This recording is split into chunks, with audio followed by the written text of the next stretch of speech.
اللہ نے ہمیں کیوں بتایا صبح و شام ذکر؟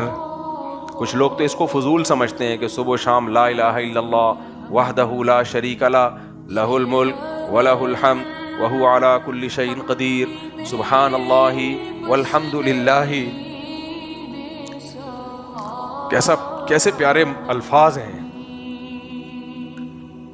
سبحان اللہ والحمد للہ ولا الہ الا اللہ واللہ اکبر. ایک مادہ پرس انسان کو یہ الفاظ ٹائم ویسٹنگ لگتے ہیں. کیا لگتے ہیں؟ ابے کیا صوفیوں کی طرح تسبیح لے کے بیٹھے ہوئے ہو، ٹائم ویسٹنگ لگتے ہیں. لیکن اسلام تو دین فطرت ہے.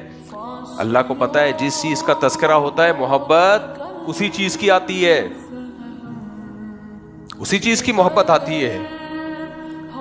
دیکھو دنیا میں کسی کے پاس، کسی مذہب کے پاس اتنے خوبصورت ذکر نہیں ہے، اللہ کی حمد و ثنا کے لیے اتنے خوبصورت سلیکٹڈ الفاظ نہیں ہے. ایک ایک چیز اسلام کی دیکھو نا، اس محبت ہو جاتی ہے اسلام سے. کتنے پیارے